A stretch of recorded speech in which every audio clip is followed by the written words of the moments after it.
Morning internet. Welcome to Gopal the raider. ఈరోజు బీచ్పల్లి అంటే అది బెంగళూరు వెళ్తుంటే దారిలో వస్తుంది. ప్రతిసారి వెళ్తున్నాం కానీ ప్రత్యేకించి బీచ్పల్లికి ప్రోగ్రాం పెట్టుకోలేదు. ఏదో 2 days టైం దొరికింది.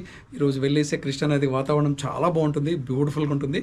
అందుకని చెప్పేసి ఒక నైట్ అక్కడ ఉండిపోవాలని, అక్కడ ఉండడానికి కూడా సౌకర్యాలన్నీ ఉన్నాయి. సో దట్ అక్కడ ఉండిపోయి ఆంజనేయ స్వామిని దర్శనం చేసుకుని అక్కడ విశేషాలు తెలుసుకుందాం. So will meet on the road. Beechpally highway పక్కన ఉంది, ఏదో వచ్చిపోయే వాళ్ళు ఆగుతారని కాదు. చుట్టుపక్కల ఉన్న విలేజ్లు, తాలూకాలు, మండల్స్ అక్కడ ఏమేమి ఉన్నాయో అక్కడ ఉన్నందరూ కూడాను అది వేలాది మంది, అంటే ఈవెన్ లక్షల్లో ఉండొచ్చు అంతమంది అక్కడ దర్శనం చేసుకోవడానికి వస్తారు. చాలా పవర్ఫుల్ గాడ్ అని పాపులర్గా ఉంది అది. సో అంతేకాదు ఎండోమెంట్స్లో ఉంటుంది అది. ఈ ఇన్నర్ రింగ్ రోడ్ అంటారు దీన్ని. పివి నరసింహరావు ఫ్లైఓవర్ వేశారు దీని వెంబడిను. ఎయిర్పోర్ట్కి వెళ్ళడానికి సౌకర్యంగా ఉంటుంది, త్వరగా వెళ్ళొచ్చు అని చెప్పేసి. సో ఇది ప్రతిసారి మనం ఇక్కడే వెళ్తున్నాం. ఇక్కడ ఏమంటే ఎంట్రీ ఉంది, తర్వాత పక్కన ఎగ్జిట్ కూడా ఉంది, దీనికి మధ్యలో పెట్టారు అట్లాగా. దాంతో ఇది కొంచెం చూడడానికి చాలా మోడర్న్గాను చాలా డెవలప్డ్ ఏరియా లాగా కనపడుతుంది. బాగుంది. అంటే మనకి ఇన్ఫ్రాస్ట్రక్చర్ అనేది అదే కదా, రోడ్స్ అవన్నీ కూడా అలాగా. సో దాంతో ఇంకోటి ఏంటంటే నాకు అటు నుంచి జూ పార్క్ వైపు నుంచి వెళ్ళాలంటే బ్రిడ్జ్ ఒకటి కడుతున్నారు, దానివల్ల చాలా అబ్స్ట్రక్టివ్గా ఉంది. సో ఇక్కడ ఈ రోడ్లో కొంచెం బెటర్ అని వస్తే, ఇది కూడా ఏంటంటే రింగ్ రోడ్ కాబట్టి ఇన్నర్ రింగ్ రోడ్డు పూర్వం నుంచి వాడేది ఇది. బొంబాయి వెళ్ళే వాళ్ళు కానీ వీళ్ళంతా కూడా ఇక్కడ నుంచి వెళ్ళే కనెక్టివిటీ. సో ఈ రోడ్డు పొద్దున్నే కూడా ఇంత రష్ ఉంది బాగా. సో ఈ రష్ని మనం అవాయిడ్ చేయడానికి కొంచెం మార్నింగే వచ్చాను కానీ, but even though there are some, ఇంకా దాన్ని మనం ఏం అవాయిడ్ చేయలేం. ఆ రష్ని అనేది మనం ఎక్కడ తప్పించుకోలేము. అటుపోతే ఈ టైంలో బాగానే ఉండేది జూ పార్క్ వైపు వెళ్తే. కాకపోతే ఏంటంటే జూ పార్క్ వైపు వెళ్ళినప్పుడు ఆ బ్రిడ్జ్ కట్టే దగ్గర కొంచెం పక్కకు డీవియేషన్ ఇచ్చారు కదా, బాగా మెస్సీగా ఉంటుంది. దానివల్ల ఇది బెటర్ కదా అని చెప్పేసి ఇలా వచ్చాము. లేదు నువ్వు ఆఫ్ రోడ్ చేయాలి అంటే నిజంగానే అటు పోయడం ఆఫ్ రోడ్ చేయొచ్చు అనమాట. అంటే సిటీలో ఆఫ్ రోడ్ ఆ టైప్ ఉంటుంది ఇది.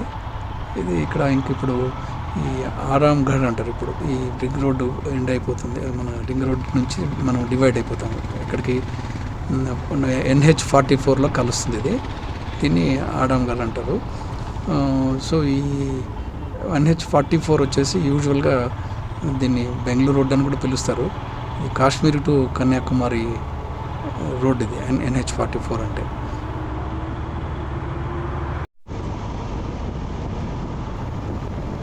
ఈ ఫ్లైఓవర్లు రావడంతో చాలా శ్రమ తగ్గింది. అంటే ఇక్కడ ఇందాక పివి నరసింహరావు ఫ్లైఓవర్ మీద వెళ్ళనివ్వరు, కానీ ఇక్కడ ఇది నేషనల్ హైవే ఫ్లైఓవర్ ఇది. సో దీంట్లో శంషాబాద్ అంతా కూడా మనం ట్రాఫిక్ అటు ఇటు లెఫ్ట్ రైట్ ఉన్న ట్రాఫిక్ అంతా కూడా తగ్గిపోతుంది. బస్ స్టాండ్ అవన్నీ చాలా ఉన్నాయి కింద, అవన్నీ కూడా మనం దాటేస్తున్నాం ఇక్కడ. ఇది ఒక చాలా మంచి సౌకర్యం.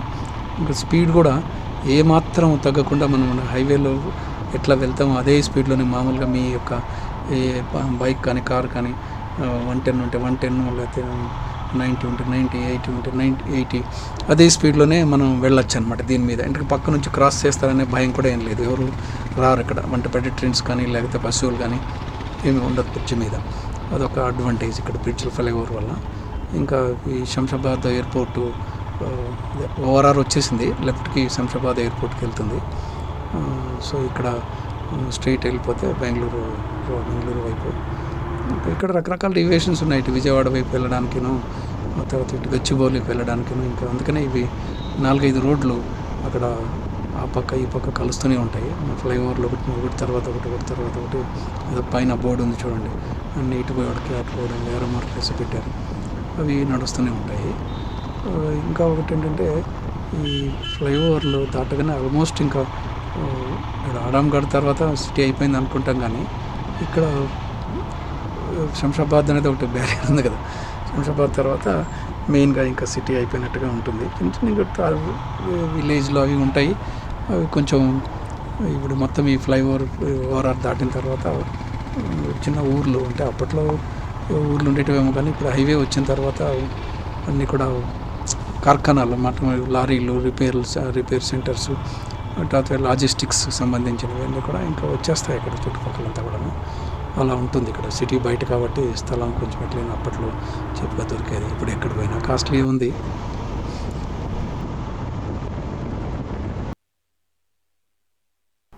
ఈ ఫస్ట్ ఫ్యూయల్ స్టాప్ ఇది. ఇక్కడ ఏంటంటే మనకి ఇవాళ షార్ట్ డిస్టెన్స్ కాబట్టి 140-150 కిలోమీటర్స్ ఉండొచ్చు రఫ్లీ. ఇక్కడ ట్యాంక్ ఫుల్ చేపిస్తే ఇంకా అప్ అండ్ డౌన్ మళ్ళీ ఫిల్లింగ్ అవసరం ఉండకపోవచ్చు, ఎందుకంటే మనం స్పీడ్గా వెళ్ళినా కూడా సరిపోతుంది. అది మేము పెద్ద డిఫరెన్స్ ఏం రాదు. చూడాలి ఎట్లా వస్తుంది అనేది. Tank full.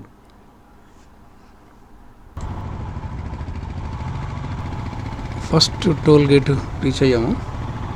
ఇంకా అవే టోల్ గేట్ 1, టోల్ గేట్ 2 అని చెప్పుకుంటూ పోవాలి. అంత ఉంటుంది హైవేలో. ఈ బెంగళూరు హైవే అనేది ఏంటంటే మనం సౌత్ ఎప్పుడు వెళ్ళినా ఇదే హైవేలో వెళ్ళాలి. ఇక చెప్పడానికి మాట్లాడడానికి ఏం ఉండదు, ఏదో ఒక నీతి వాక్యాలు చెప్పుకోవాలి తర్వాత.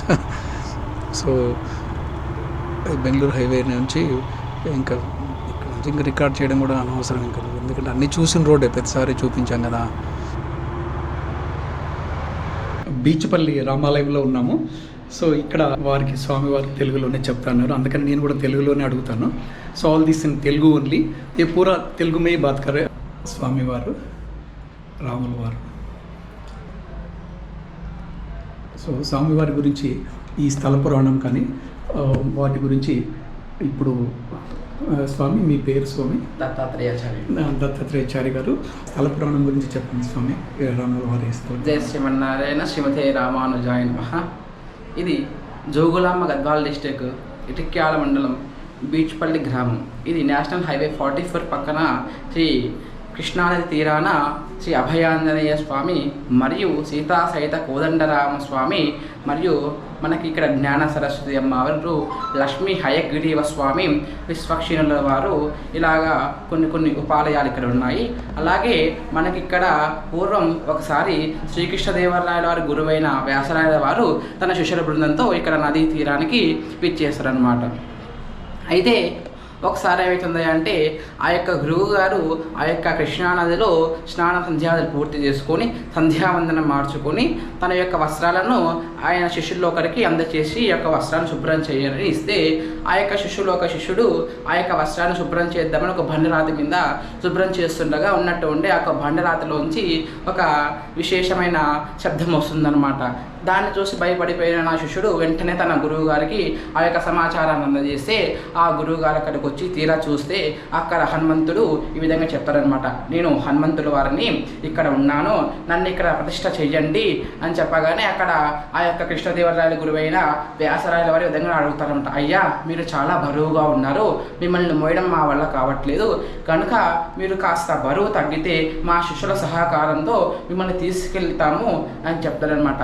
ఆ విధంగా అక్కడ హనుమంతుల వారు ఆ యొక్క బరువు తగ్గి నేను ఎక్కడైతే బరువు ఎక్కువైతానో అక్కడే ప్రతిష్ఠ చెయ్యండి అని చెప్తారనమాట. ఆ విధంగా ఆ యొక్క శిష్యుల సహాయంతో ఆ యొక్క వ్యాసరాయల వారు ఆ యొక్క స్వామివారి విగ్రహాన్ని తీసుకెళ్తూ అక్కడ ఒక రావి చెట్టు కింద స్వామివారి యొక్క శిల చాలా బరువెక్కుతుందనమాట. ఇక వాళ్ళు భావించింది అక్కడ ఆ యొక్క రాగి చెట్టు కింద ఆ యొక్క స్వామివారి విగ్రహాన్ని ప్రతిష్ఠ చేస్తారనమాట. ఆ విధంగా ప్రతిష్ఠ అయిపోయిన తర్వాత మరుసటి రోజు పూజ చేయాలి కదా, ఎలాగా అనుకొని ఆయన ఆలోచన చేస్తూ వ్యాసరాయల వారు ఇక పడుకుంటారనమాట. ఇలా రాజు ఆ యొక్క స్వామివారు ఆ యొక్క వ్యాసరాయల వారు కళలో కనిపిస్తారన్నమాట. నేను ఉదయాన్నే ఎవరైతే నాకు తొలి దర్శనం చేసుకుంటారో వాళ్ళ కుటుంబకులే, వాళ్ళ వంశం వాళ్ళే నాకు ప్రతిరోజు పూజ చేస్తారు, కనుక మీరు ఏం చింతపడిన అవసరం లేదు.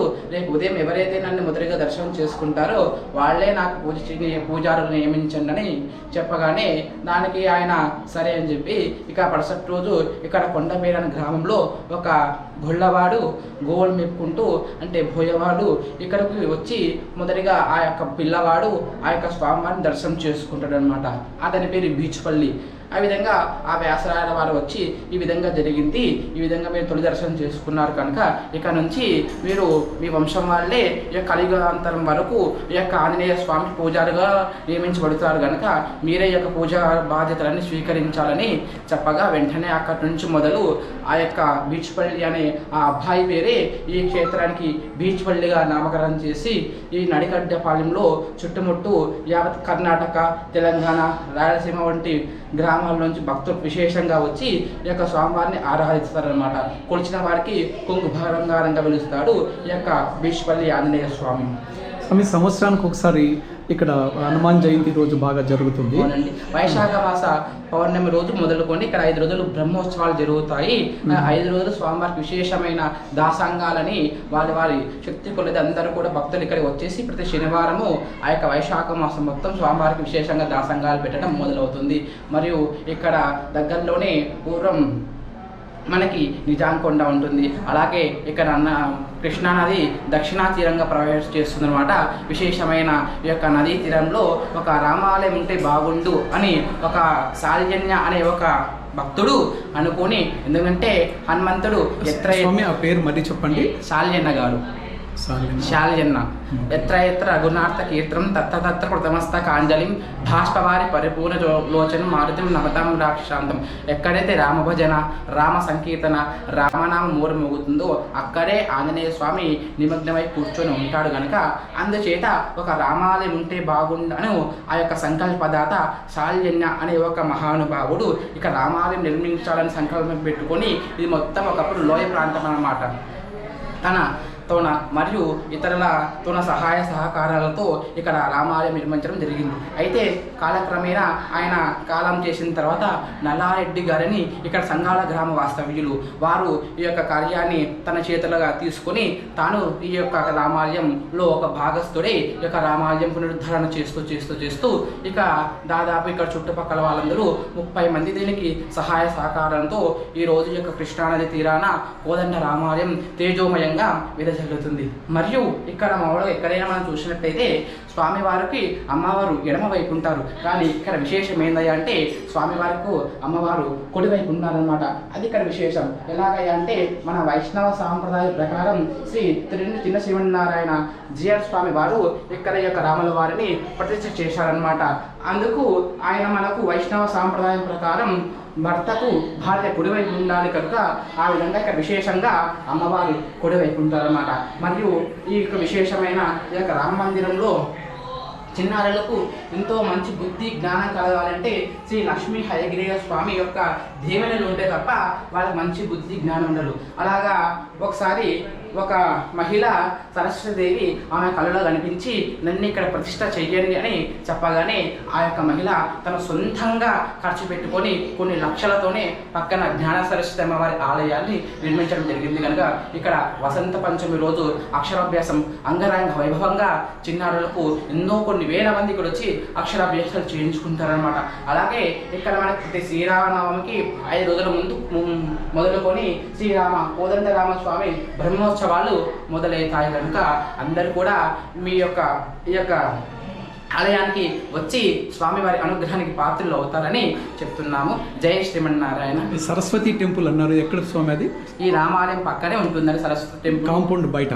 కాంపౌండ్ లోపలే శ్రీ సరస్వతి అమ్మవారు మరియు లక్ష్మీ హయగ్రీవ స్వామి విశ్వక్షీణుల వారు. వాళ్ళు ఏంటంటే మనకు లక్ష్మీ హయగ్రీవ స్వామి దేనికయ్యా అంటే మా చిన్నారులకు మంచి బుద్ధి జ్ఞానం కలగాలంటే లక్ష్మీ హయగ్రీవ స్వామి అనుగ్రహం ఉంటే తప్పకుండా ఆయన ఆశీర్వాదం కలుగుతుంది. మనకు లక్ష్మీ హయగ్రీవ స్వామి టెంపుల్ ఈ యొక్క చుట్టుపక్కల చాలా అరుదుగా కనిపిస్తాయి అన్నమాట. ఒకటి తిరుపతి కొండ మీద, ఇక్కడ మహబూబ్ నగర్ కనిపిస్తుంది. మరియు ఇక్కడ ఉండడం విశేషం అన్నమాట. అంటే సరస్వతి టెంపుల్ మన గోదావరి ఒడ్డున ఉంటుంది. మహబూబ్ ఇక్కడే కృష్ణానది తీరాన కృష్ణానది పక్కన ఉంటుంది. Okay okay okay. మనకి సరస్వతి టెంపుల్ బాసరలో ఒకటి ఉంది. చుట్టుపక్కల ఇక్కడ ఎక్కడ ఉంది అంటే ఇక్కడ జ్ఞాన సరస్వతి ఉంది. అలాగే విశ్వక్షీణుడు అంటే విష్ణువుకి అది క్షీణుడు అనమాట, ఆయన విశ్వక్షీణుడు అనమాట. ఈ యొక్క విశ్వక్షీణుడు ఆలయం కూడా ఇక్కడ ఎంతో చాలా విశేషం అనమాట. ఎందుకంటే విశ్వక్షీణుడు ఆలయాలు మనం చాలా 100కి 2% చూస్తాం, మిగతా 90% చాలా అరుదుగా ఉంటాయన్నమాట వాళ్ళ టెంపుల్. అటువంటిది ఇక్కడ విశేషంగా మన చిన్నజీవ స్వామి ఉండాలి అనే భావన చేత పక్కన జ్ఞాన సరస్వతి, లక్ష్మీ హయగ్రీవ స్వామి, విశ్వక్షీణుల వారి ఆలయాలు నిర్మించడం కూడా జరిగింది. కనుక యావత్ భక్తులందరూ కూడా ఈ యొక్క బీచ్పల్లి క్షేత్రానికి వచ్చేసి ఆ యొక్క కోదండరామ స్వామి అనుగ్రహం, ఆ యొక్క ఆంజనేయ స్వామి అనుగ్రహం, పక్కన అలాగే జ్ఞాన సరస్వతి యొక్క ఆశీస్సులు పొందుతారని మరి కోరుతున్నాను. చాలా సంతోషం స్వామి. సో మన స్వామి గారు వివరంగా చెప్పారు స్థల పురాణం గురించి కానీ, రామాలయం గురించి కానీ. అంతకంటే ముందు ఆంజనేయ స్వామి ఆలయము స్వామివారు ఇంకా చెప్తున్నారు. మనకి ప్రతి పునర్వసు నక్షత్రం రోజు రాముల వారి నక్షత్రం సందర్భంగా సీతారాముల కళ్యాణం జరుగుతుంది ఇక్కడ. ఓకే, ప్రతి మంత్లీ జరుగుతుంది, నెలకు ఒకసారి. ఎవరైనా ఇంట్రెస్ట్ ఉన్న వాళ్ళు వచ్చి స్వామివారి సేవలో పాల్గొనవచ్చు. థ్యాంక్ యూ స్వామి, చాలా వివరాలు చెప్పారు. స్వామివారిని ఇంకొకసారి అందరికీ చూపించాలనుకుంటున్నాను. సో మీరు వచ్చి పర్సనల్గా వచ్చి మీరు దర్శనం చేసుకోవచ్చు. ఇది మనకి కర్నూలు నుంచి హైదరాబాద్ దగ్గర. అవును, కర్నూలుకి ఆల్మోస్ట్ 50 అన్ని సదుపాయాలు ఇక్కడ ఉండడానికి. రాముడు రామాలయంలోనే కాంపౌండ్లోనే రూములు ఉన్నాయి. ఇప్పుడు రాత్రి నేను ఇక్కడే ఉన్నాను. అదొక గొప్ప విషయం ఏంటంటే నేను ఇక్కడే ఉన్నాను కాబట్టి నేను అవన్నీ చూశాను. సౌకర్యం కూడా ఎవరైనా భక్తాదులు దూరం నుంచి వస్తే ఇక్కడ నైట్ స్టే చేయడానికి కూడా ఇబ్బంది లేదు. అదొకటి. రెండవది ఏంటంటే ఇప్పుడు ఈ భోజనాలు ఇట్లాంటివి కూడా బయట హోటల్స్ ఇవి కూడా ఉన్నాయి, ఆ సౌకర్యాలు కూడా ఉన్నాయి. ఆంజనేయ స్వామి ఈ టెంపుల్ కంటే కూడా ఆంజనేయ స్వామి మొదటి నుంచి అక్కడ ఉన్నారు. చాలాసార్లు వచ్చి దర్శనం చేసుకొని వెళ్తున్నాం. కానీ ఇలా డీటెయిల్డ్గా మనకి ఇన్ఫర్మేషన్ అనేది స్వామివారు ఇప్పుడు ఎక్స్ప్లెయిన్ చేశారు. సో మీరందరూ కూడా ఇంకొకటి పుష్కరాలప్పుడు నేను చూశాను ఏంటంటే 100 కిలోమీటర్స్ కంటిన్యూగా నేను కార్లో వస్తున్నాను హైదరాబాద్ నుంచి ఇక్కడికి. 100 కిలోమీటర్స్ జస్ట్ మనిషి నడిచినట్టే ఉంది అక్కడి నుంచి ఇక్కడికి. అంత స్పీడ్, అంత తక్కువ స్పీడ్లో ఇక్కడికి రాగలిగాం. అంటే అంతమంది, కొన్ని వందలు కాదు కదా, 1000 కార్లు ఇక్కడికి వచ్చాయన్నమాట ఆ రోజున పుష్కరాలప్పుడు. అది చాలా గొప్ప విశేషం. అంటే ఇంతమంది ఇక్కడ ఉన్నారనే ఒక విషయం మనకు అసలు తెలియదు ఇన్ని రోజులను. పక్కన స్వామివారు చెప్పారు. బాబు దేవుడి పేర్లు చెప్పమ్మా. హయగ్రీవ స్వామి. హయగ్రీవ స్వామి ఇందాక తను చెప్పారు దాని గురించి.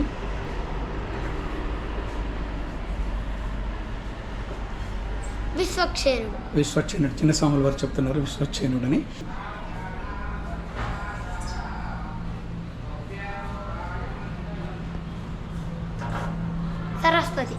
సరస్వతి వారు.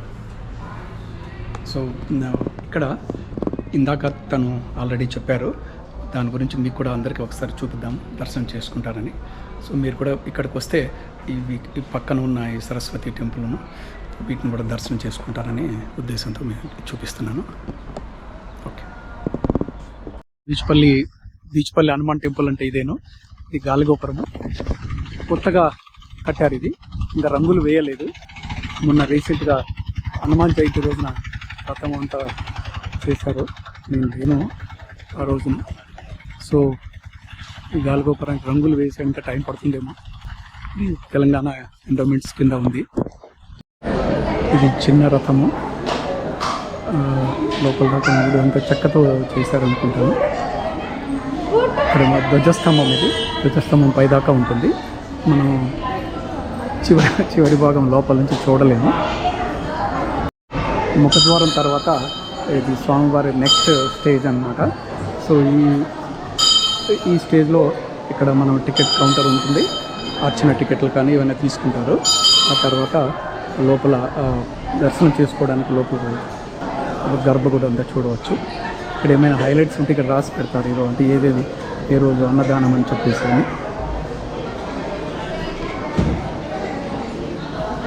ఇక ప్రతి టెంపుల్లోనూ అన్నీ కూడా మన హిందూ దేవాలయాల్లో ఎలా ఉంటాయి, అక్కడ హనుమాన్ టెంపుల్ ఉంటుంది, హనుమాన్ చాలీస్ అని. ఇలాగా ఇక్కడ వెంకటరమణ స్వామి ప్రతిమ పెట్టారు, వినాయకుడు.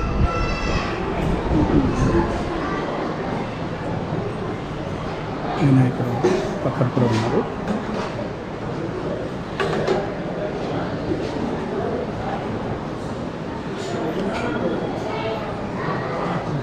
ముఖ్యమైన విగ్రహం ఇది ముఖ్యమైన హనుమాన్ వారి విగ్రహము. రాముల వారి టెంపుల్లో చెప్పినట్టు అసలైన హనుమాన్ విగ్రహము.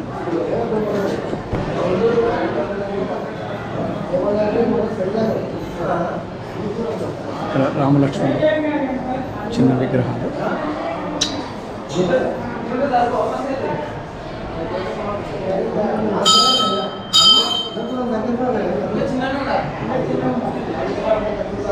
చాలా గొప్పగా ఉంది టెంపుల్. దర్శనం చేసుకొని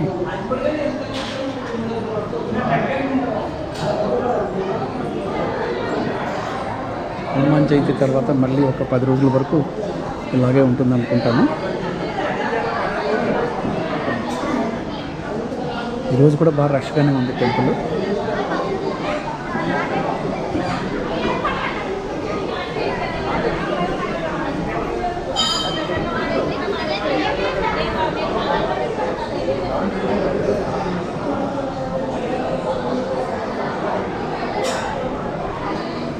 ప్రసాదం ఇవ్వండి, స్వీట్ లడ్డూలు పురుగులు కూడా ఇక్కడ దొరుకుతాయి. టికెట్లు కూడా ఇక్కడ ఉపయోగిస్తారు. మెయిన్ బీచ్పల్లి హనుమాన్ టెంపుల్ అంటే మనకి ఇదేను. బీచ్పల్లి హనుమాన్ మొదటి నుంచి విగ్రహ ప్రతిష్ఠ గురించి రాముల వారి టెంపుల్లో చెప్పినట్టుగా ఇక స్థల పురాణం గురించి ఇక్కడ మారుతి అని ఇంకో ఆయన ఉంటారు. ఆయన అనుకోకుండా ఎక్కడో బయటకు వెళ్ళిపోయారు. మనకు ఆ వివరాలు మిస్ అయిపోయాము.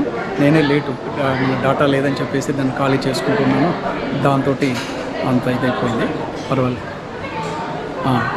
స్థల పురాణం గురించా తను చెప్తున్నారు ఇక్కడ స్థల పురాణం గురించి చరిత్ర. ఎస్, ఇక్కడ బీచ్పల్లి ఆంజనేయ స్వామి చరిత్ర అని చెప్పేసి బీచ్పల్లి ఆంజనేయ స్వామి చరిత్ర అని చెప్పేసి ఇక్కడ రాసి కూడా ఉంది. సో శిలా పలకం మీద రాత రాసి పెట్టారు. ఇది స్టిల్లో కొద్దిసేపు ఉంచుతాను, ఎందుకంటే ఎక్కువసేపు మన వీడియో కదా, ఇది స్టిల్ ఫోటో కాదు. మీరు వీడియోని స్టిల్ చేసుకొని you can read Telugu, you can read, but only Telugu because of this Telangana belongs to Telugu, the mother tongue here, I mean principal language here. So దాన్ని తెలుగులోనే ఉంది. ఆ తర్వాత ఆంజనేయ స్వామి దండకము, ఇవన్నీ కూడా మామూలుగా అన్ని టెంపుల్లోనూ ఉంటాయి. ఇవి కూడా నేను మీకు చూపిస్తున్నాను. కోదండరామ స్వామి అని చెప్పేసి విడిగా అయిపోయింది. వీడియోలో మీరు స్టిల్ చేసుకొని ఇది మీరు చూసుకోవచ్చు. మరొక ముఖ్య విషయం, ఇక్కడ తలనీలాలు కూడా అర్పించవచ్చు అని చెప్పేసి ఇందాక చెప్తున్నారు ఇన్ఫర్మేషన్ లోకల్గా ఉన్నవాళ్ళు. సో అది ఆ కార్యక్రమం కూడా ఇక్కడ ఉంటుంది. అంటే తలనీలాలు సమర్పించుకుని మొక్కుకున్న వాళ్ళు అది ఇందాక నేను ఎక్కడ మిస్ అయ్యానది, ఆ విషయం నేను ఎవరిని అడగలేదు. తను ఎవరో వేరే వాళ్ళు అడుగుతూ ఉంటే నాకు అది అర్థమైంది. ఇక్కడ ఇంకొక రాతి స్తంభము, ధ్వజస్తంభము ఉంది. లోపల ఉన్న బ్రాస్ది అనుకుంటాను. ఇది రాతి ధ్వజస్తంభం. ఇది పైన ఎండ కోసం అని చెప్పేసి ఇక్కడ షెల్టర్ వేశారు, నీడ కోసమని. సో ఎండ రాకుండా ఉండడానికి భక్తులకి. సో అది మనం పైదాకా చూడలేకపోతున్నాము, బయట నుంచి చూడవచ్చు. రాతి ధ్వజస్తంభం.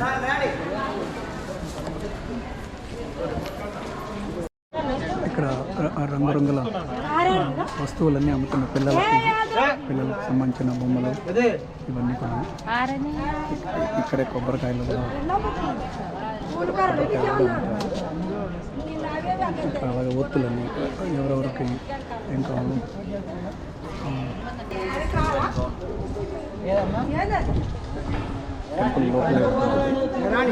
రకరకాల తినుబండారాలు, నోరు గురించి తినుబండారాలు. చుట్టుపక్కల పల్లెలందరూ కూడా అక్కడ వచ్చి చాలా గొప్పగా పండుగ చేసుకుంటారు. జిలేబీలు, తినుబండారాలన్నీ అన్నీ కూడా తినుబండారాలన్నీ కూడా అవి ఉంటాయి. యా,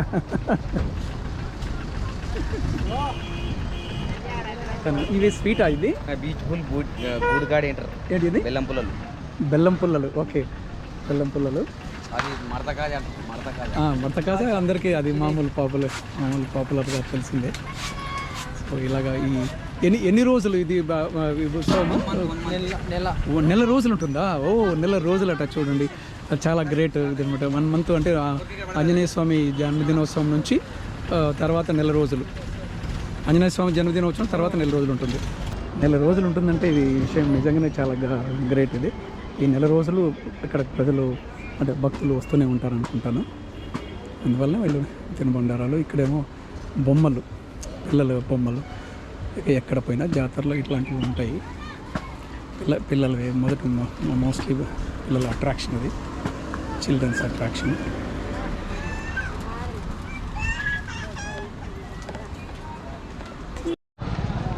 రంగురంగుల కుంకుమ ఇవన్నీ కూడా అమ్ముతున్నారు.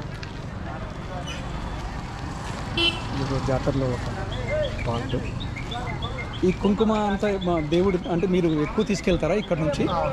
ఓకే, అంటే జనరల్గా ఒక 100 గ్రాములు 50 గ్రాములు అలా అట్లా తీసుకెళ్తారు. కుంకుమ, పసుపు, విభూతి, కుంకుమ భరణులు, ఇవన్నీ కూడా కలర్ఫుల్, చాలా ఎంత కలర్ఫుల్గా ఉందో చూడండి. కలర్స్ చూస్తేనే మనకి కలర్ చెదిరిపోతుంది, ఎంత బాగుంది. యాజ్ అ ఆర్టిస్ట్ నేను జస్ట్ దిస్ కలర్స్ చాలా బాగుంది. ఈ చుట్టుపక్కల గెస్ట్ హౌస్లు అంటే ఉండడానికి, వాళ్ళ సేవ తీర్చుకోవడానికి కానీ, వంట వండుకోవడానికి గోపురాలు. ఇక్కడ గాజులు కూడా అమ్ముతున్నారు. హోటల్స్,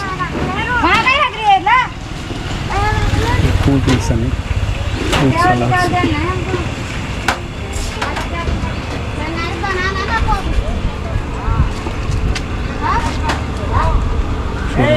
ఒక సోడా తాగదాము. వాసవి ఆర్య వయస్సు నిత్యాన్న సత్రము. ఇలాగే కష్టపడి చాలా చేస్తాను. కళ్యాణ కట్ట, ఇది తలనీళ్ళు అర్పించుకునే వాళ్ళకి కళ్యాణ కట్ట. ఇది టీటీటీ వారి కళ్యాణ మంటపం.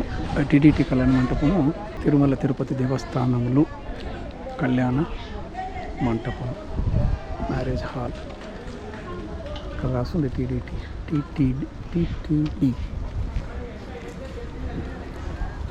ఇక్కడ కూడా రూమ్లు ఉంటాయి లోపల.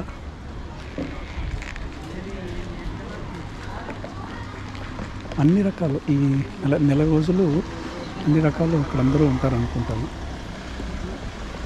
కోయిదర్లు,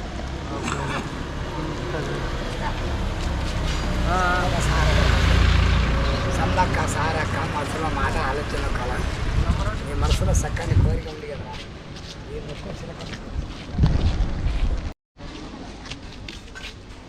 మేడారం సమ్మక్క తల్లి మేడారం జాతకం చెప్తా, నరదిష్టున్నా పరదిష్టున్నా కర్మగాచారం ఉన్నా మన శాంతి మన సుఖం ఏం లేకున్నా సూచి చెప్పేవాళ్ళు. ఈ ఉత్సవంలో చిన్న చిన్న లాకెట్లు, తర్వాత కీ చైన్స్, ఇవన్నీ కూడా ఇట్లాంటి దుకాణాలు కూడా ఇక్కడ ఉంటాయి. తన దగ్గర నాకే తెలియదు కొన్ని రకరకాల వస్తువులన్నీ చాలా బాగున్నాయి. ఇవన్నీ రిపేర్లు ప్లస్ అన్నీ పెట్టుకున్నారు. ఏమైనా ఉంటేను. ఓహో, ఇది బియ్యపు గింజ మీద పేరు రాయబడుతుంది. ఓ ఎక్సలెంట్, ఇది చాలా బాగుంది. పక్కనే కోయదొరలు ఉన్నారు. లక్ష్మీ కళావతి స్వామి యూట్యూబ్లో లక్ష్మీ కళ గల్ల లక్ష్మీ కళ గల్ల వాడవిను విషపాదము దేవగుణం గల్ల వాడవిను వయ్యా ఉన్న పురి మార్గం లేపిన పురి మార్గం లేదు. నా గురించి ఏం చెప్పద్దు కానీ కళ చెప్పేవాళ్ళం, జాతీయ చెట్ల వాళ్ళం కళ చెప్పేవాళ్ళం. మేము కొండ ముక్కలు, చెట్ల ముక్కలు కదా, జస్ట్ జాతరలో ఎవరెవరు చెట్ల ముక్కలు కొన్ని ఉన్నాయి. నరదిష్టి పరదిష్టి చెడ్డగ్రా మండగ్రా కావిని మోమిని అష్టదుకాలం మొత్తం పనిచేసేవి ఉండవి. చాతబడి సర్పవాట ముళ్ళవాట మువ్వాడు వేసినా పనిచేసేవి కొన్ని చాలా ముక్కలు ఉన్నాయి. కాబట్టి ఈ ముక్కలు బతికే వాళ్ళం మీ కోయిదొరలం వేస్వామి గారులం. మేము మా తాతల కవతల కాయించి తాతకాని వచ్చింది, తాతకాని మాకు వచ్చింది కాబట్టి చాలా నుంచి వచ్చింది కాబట్టి ఇప్పటి నుంచి మా తాతల కాయించి సమ్మక పూజారులం మేము మేడార వరంగల్ జిల్లా. మా తాత అక్కడ కూడా హైదరాబాద్లో కూడా వస్తారా? అక్కడికి వస్తారా? Okay okay. సో హైదరాబాద్లో కూడా వారు కనపడతారట. మరి కుండలు కూడా ఇక్కడ, ఓహో అన్ని రకాల కుండలు. ఎన్ని రోజులు చూస్తున్నాము ఇది, చిన్నప్పుడు ఎప్పుడో చూసాము. ఈ కోయదారులు ఇక్కడ కూడా ఉన్నారు. సో మరి జైంట్ వీల్ ఒకటి ఉంది ఇక్కడ, జైంట్ వీల్ ఒకటి పెట్టారు. జైంట్ వీల్తో పాటు చిన్న చిన్న చుట్టుపక్కల హైదరాబాద్ వరకు అంటే అంత దూరం ఎవరు రారు కదా, అక్కడ కూడా ఇప్పుడు ఫెస్టివల్స్ అట్లా అవి పెడతారు. చిన్న కార్లు,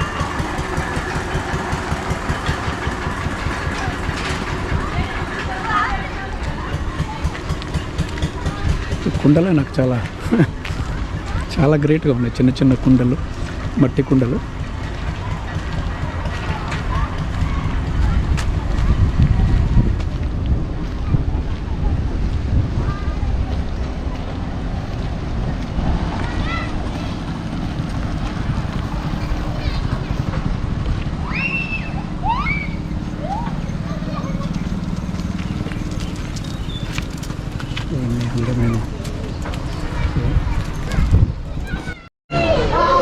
అందమైన ఆలయ నిర్మాణకర్తలు వారి విగ్రహాలు ఇక్కడ ఉన్నాయి. ఈ ఆలయం యొక్క గాలి గోపురం యాక్చువల్లీ మొదటి నుంచి తీయాలి, నేనేమో రివర్స్లో తీస్తున్నాను. అటు నుంచి ఇటు, ఇటు నుంచి అటు. విశాలమైన కాంపౌండ్, ఇంకా అక్కడ ఆవులు కూడా ఉన్నాయి, కొబ్బరి చెట్లు, ఇవన్నీ రూములు ఉన్నాయి ఇక్కడ. పక్కనే కృష్ణా నది, నేషనల్ హైవే 44. కృష్ణా నది ఇది వరకు ఒక బ్రిడ్జే ఉండింది, ఇప్పుడు 2 బ్రిడ్జ్లు, బెంగళూరు వైపు ఒకటి, హైదరాబాద్ వైపు ఒకటి చేశారు ట్రాఫిక్ ఇంప్రూవ్ అవ్వడం వలన. కృష్ణా నది, ఆంజనేయుడు రామాలయం కాబట్టి ఆంజనేయుడు, ఇక్కడ గరుత్మంతుడు అనుకున్న గరుడు. ఈ 2 బ్రిడ్జ్లు ఇక్కడ చాలా అందంగా కనిపిస్తాయి, అందుకని ఇక్కడ ప్రతిసారి ఇక్కడ వచ్చి చూడాలనిపిస్తాను, నేను షూట్ చేయాలనిపిస్తున్నాను.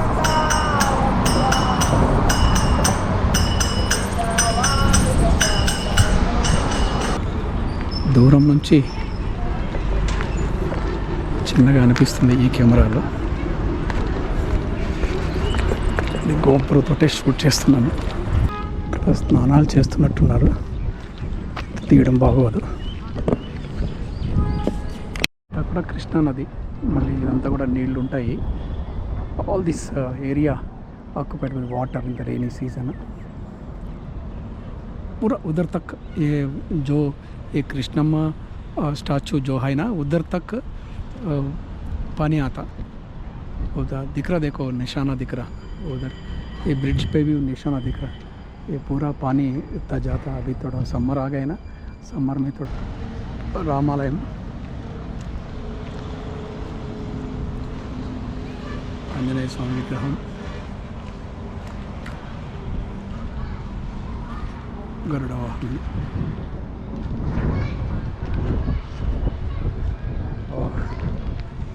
గాలిగోపురం అన్న నిజంగానే అంటారు, ఎంత బాగుందో, చల్లగా ఉందో. ఇక్కడ సల్మాన్ అక్కడ ఉన్నాడు.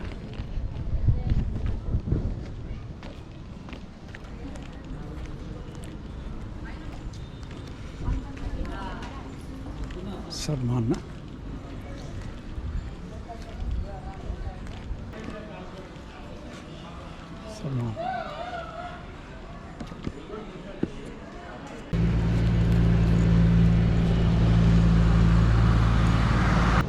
ఏం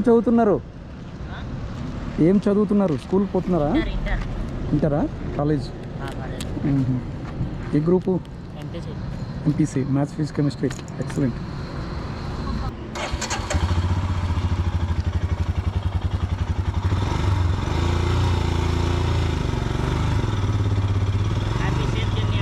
థ్యాంక్ యూ.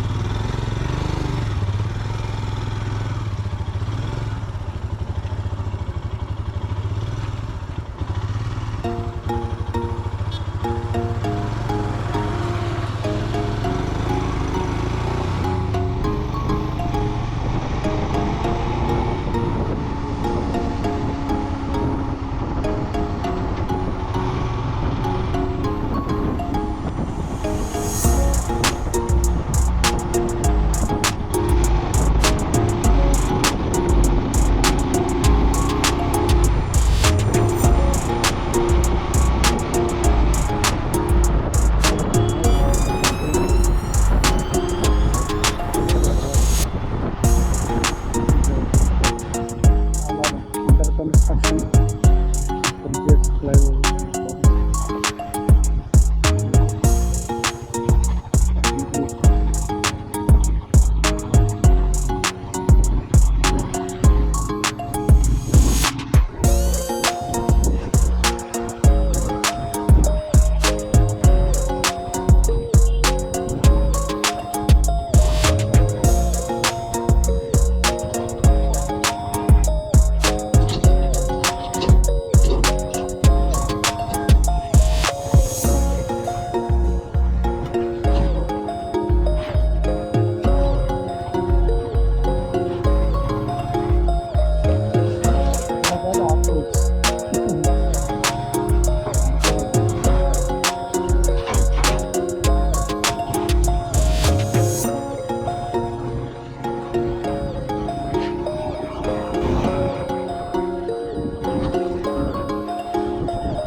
ఆల్మోస్ట్ హైదరాబాద్ చేరుకున్నాను. ఇంకా సేమ్ ట్రాఫిక్, అదే రష్ అంతే ఉంటుంది. ట్రాఫిక్ జామ్స్ ఇవన్నీ.